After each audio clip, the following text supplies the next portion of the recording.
Hello and welcome back to your South King County real estate update. My name is Sarah Eggleston with Stone Egg Realty at John L. Scott. I'm back to deliver your weekly real estate news for the local area. I'll go ahead and jump right on into these slides. So my name is Sarah Eggleston with Stone Egg Realty, and I am back to deliver your local real estate news for the week. Today is September 9th, 2022. I do have my fall buyer and seller guides available. They just came out last week, so they are brand new, fresh information. And if you are considering making a move this year, this is some seriously important information for you to get.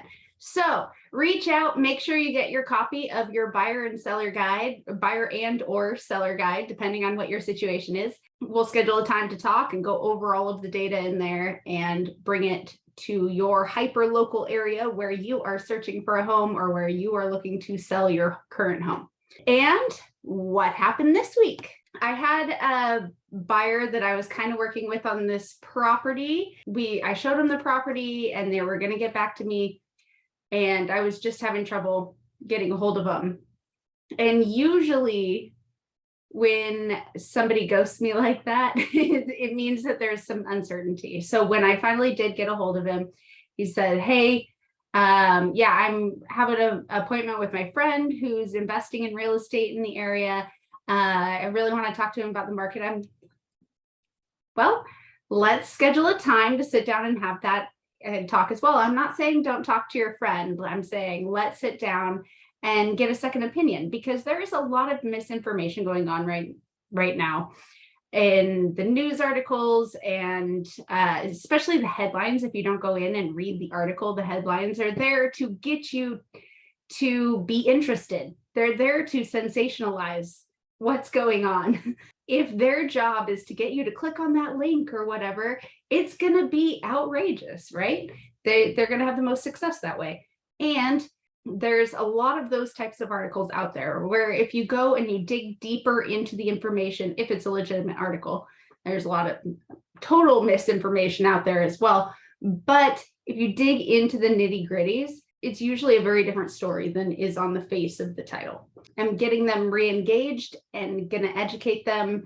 We have an appointment coming up so we can sit down and talk about exactly what's going on in the market, so that they can feel comfortable moving forward with this purchase, because I do believe it is a great investment for them. So go ahead and jump back on into these slides. Bringing it back to where we started. This whole show was brought into place during the stay-at-home orders. Just after the pandemic started, the orders went into place to shut everything down. Real estate for like a day and a half or something was deemed non-essential, and then they adjusted that so that we were essential. But there was a lot of confusion and misinformation going on at that time, and I just wanted to make sure that I could hop on here every week and be that reliable resource of, hey, yes, that's a sensationalized headline, or yes, that is what is really going on, and just be that source of information. So I thought it relevant, since Inslee announces the end to remaining COVID-19 emergency orders and state of emergency by October 31st. This will probably be my last update on COVID.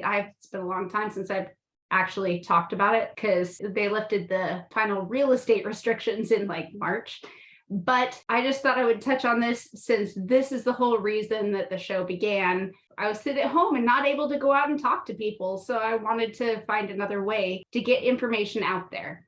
I ended up enjoying the show, so it continued, and I hope you enjoy it too. But Washington does have one of the lowest death rates from COVID-19 in the nation. We are number 5 on the lowest death rate. So that is great news. And I just thought it was interesting to see the timeline of everything. So I threw it up there. If you want to see a copy of this, I believe the link is in the description, but you can also reach out to me. I'll send you the article, no problem.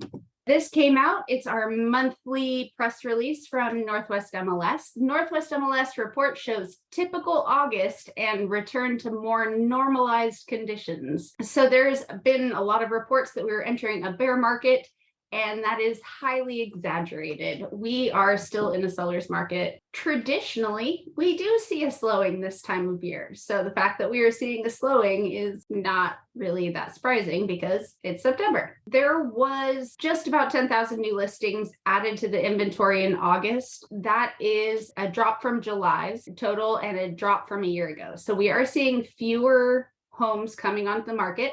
This is expected seasonally. We're down 22% from a year ago in total pendings and 24% down from a year ago in closed sales. J. Lennox Scott, the chairman and CEO, John L. Scott, said the resilience is clear as a steady cadence of homes going under contract continues.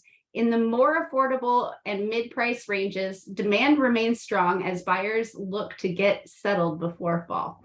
So this is typically true. Right now, schools are just starting. So people wanted to get settled if they have families and stuff. They wanted to get settled before school started. Most schools have started. I know Seattle just started their teachers have started their strike. So Seattle schools are not back in session yet, but they were scheduled to be. I know Kent's back in session, Renton's back in session. So most of the schools in the area are back in session. Most people wanted to be settled by now.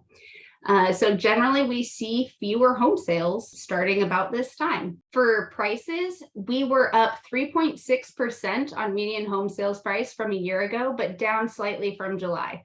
Also, something we would traditionally expect at this time of year. However, the bump up in the spring was greater than it normally is, so our declines are greater than they normally are because of that whole pendulum swing. Scott expects only 2 more months of this year will have an increased selection based on this new resale listings coming to the market. Generally, we see a little bit more of a buildup this time of year, and we're seeing that more so this year. I'll get to our local details in a minute, but we are starting to see a decline in new listings coming to market in some areas. I did like this quote. I expect we will see even more inventory as we move out of the summer and into the fall. Sellers will need to be more realistic about pricing and follow the advice of their broker regarding preparation of the home and positioning in the market. Buyers will have more inventory to look at, and the longer the market times may give buyers some leverage that they have not had in the past few years. So homes are sitting on the market a little bit longer. If the home has been on the market, say 30 days, which in a balanced market, that would be pretty normal. But if a home sits on the market for 30 days, maybe the seller is looking at their price, looking at the terms that are, if an offer comes in, willing to accept less seller favorable terms to get the home sold. And this is happening in all price points as well. So the luxury down to the lowest price point, we are seeing longer market times, offers less than list price, and buyers getting offers accepted with a financing contingency, inspection contingency, all sorts of things like that are not necessarily seller favorable terms. So there is a lot of really great silver linings for buyers here. Seattle area home prices trend down. See what's happening near you. This came out yesterday, and the price drops are spanning all price points. King County prices were up 5.9% from August of last year, but down 9.9% since May of this year. So we are still up from where we were a year ago. We just had that crazy pop in the spring. And so our pop down is a little bit more dramatic this fall. During the same period last year, prices dipped 2.3%. So like I said, this is a seasonal thing that we see prices dip. But 9.9% dip since May is not normal, but the pop up at the beginning of the year was not normal either. So the 2.3 to 9.9%, that is a good year-to-year comparison about what's going on. However, they did pop up higher in the spring than they did the year before. Condos are experiencing a very similar thing to single-family homes. The median price for condo in King County was $485. So that's up 5.9, exactly the same as the residential on price from last year, but down 8.6 since the spring. A lot of buyers are holding off to see if the market will cool even further, while sellers are hesitant to let go of their homes for less than the price they saw a few months ago. I think this line definitely plays true. We are seeing homes sit on the market longer, seeing some lowball offers that are not accepted, and who knows whether they'll get a higher offer in the end or not, but A lot of sellers are willing to, hold on to the property and rent it out or stay put. They're not going to get the price that they want, but there's a lot of opportunity out there for buyers, especially from sellers that need to move right now and need to get the property sold. This is the 4-county breakout of price activity. So this whole page is about price. The lighter the color on the map here, the lowest the percent change in median price, or less than 10% increase in price for most of the regions. Some of the region is still 10 to 20%. There are still a few hot spots in here that haven't hit a slow market yet, at least compared to where they were last year, and are still 30% greater in price. But in the general, closer to the Seattle area, we're seeing 0 to 10% increase in price and overall.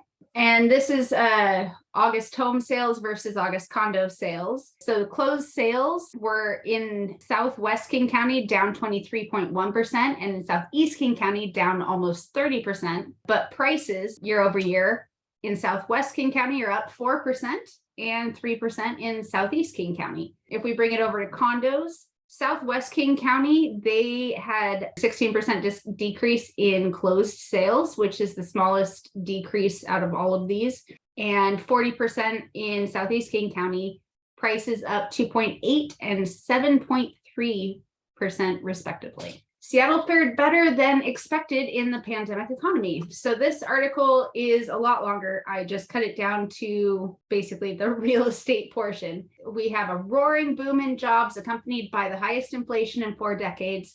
The Federal Reserve applied strong medicine with interest rate hikes, but a feared recession hasn't materialized yet. So we've hit a couple of the points for the data points to consider the US to be in a recession, but not enough to be officially in a recession yet. Real estate throughout the 2010s, Seattle often ranked at the top of the emerging trends in real estate. I mean, we were number 1, number 2, number 3 for several months, even leading into 2020. I think leading into 2021 too. Now we have fallen to 39 on the strongest real estate markets. So that's quite a big change. Seattle was also the construction crane capital for much of the previous decade, but now we are holding steady on our crane counts. The Capitol Hill area showed a resurgence in construction, and downtown saw decrease. For our market stat minute, we had 830 new listings, 641 pendings, 547 sold. So we did tick up on our new listings and down on our pendings. Pretty significant on our new listings for this last week to this week. We did have a pretty big jump on the new listings coming to market. However, last weekend was a holiday weekend, so a lot of people chose not to list that day. And for our local area breakouts, Renton and Auburn, we did have more new listings than pendings, but this is where it shows it's so area specific as to what's going on. So if you're interested in an area, please reach out and talk to me. Kenton Federal Way actually had more pendings than new listings. So the market between Kent and Renton are pretty close together, but the housing market between those two is extremely different right now. And compared to how many homes are going pending, signaling buyer activity in the area, Kent's going to have a lot less to choose from than Renton. So that's just interesting to see how it changes from area to area within our region. And for our weekly average mortgage rate, last week we were at 5.66%. And this week we're at 5.89. But this whole weekly average mortgage rate thing definitely doesn't tell the whole story, which I'll get to in just a second. So we have the rising interest rates that have cooled the housing market, which has been hot for years. They're saying many potential home buyers are getting pushed out of the market as higher rates have added hundreds of dollars to monthly mortgage payments. And yes, at face value, that's true. But if you are considering buying a home, please reach out because I have a lot of options. I actually taught a class on it a couple of weeks ago. So please let me know.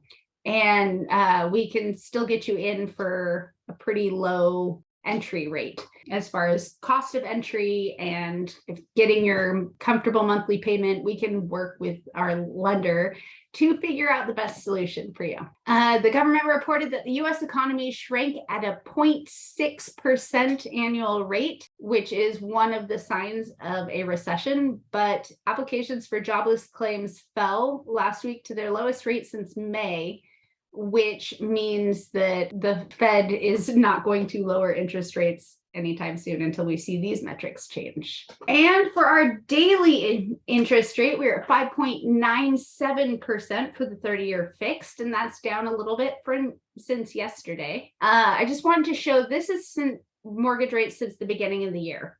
We started just over 3%, low threes. And we popped up. We had a bit of a surge on interest rates in June here. And we did see that reflected in June sales. We did see a decrease in buyer activity in June. Then interest rates started to flow back down. In August, we actually saw buyer activity increase. Now we're headed back up. September 1st is this first spike over here. This went over 6% on September 1st. We were under 6% at the end of August, but jumped up over 6% on September 1st and have remained pretty much above 6% ever since, jumping around up and down a little bit. And you can see how that has affected buyer activity. These are showings in North America. And we hit about September 1st here, hit that 6%, and things just dropped right off. It didn't help that that was also Labor Day weekend, because you can see previous years, we do see a drop in activity for that weekend, but it will be really interesting to see what this line does next week. So stay tuned. As far as mortgage rate projections, these are some of the projections for what interest rates are going to do over the next year. And you can see that the average for all four, we're staying mid fives to upper fours by Q3 of next year. I really did like this quote. We're in a place where strategy discussions and planning are critically important to make sure we can thrive during these challenging times. Stay nimble, stay informed, and remember, housing is traditionally one of the first sectors to slow as the economy shifts, but it is also one of the first to rebound. So this shows that it is a good time to purchase a home if you want to be in on that rebound. And one last little reminder, I do have my fall buyer and seller guides available. Please reach out if you would like a copy. If you are thinking about making a move this year, this is a definite must. And if you have any questions or just want to chat about the real estate market in your area, please reach out. Like I said, everything is super hyper local. The details change from area to area. So please reach out and let me know. Let's have a conversation about your goals and how we can achieve them. Thank you so much for joining me for your weekly housing update for your South King County area. I will be back here. Oh, no. Yes, I will be back here next week on Friday at 3. It's the next week that I will not be here, but I will be here next week on Friday at 3 p.m. with your local real estate news. Thanks for joining me and have a great day.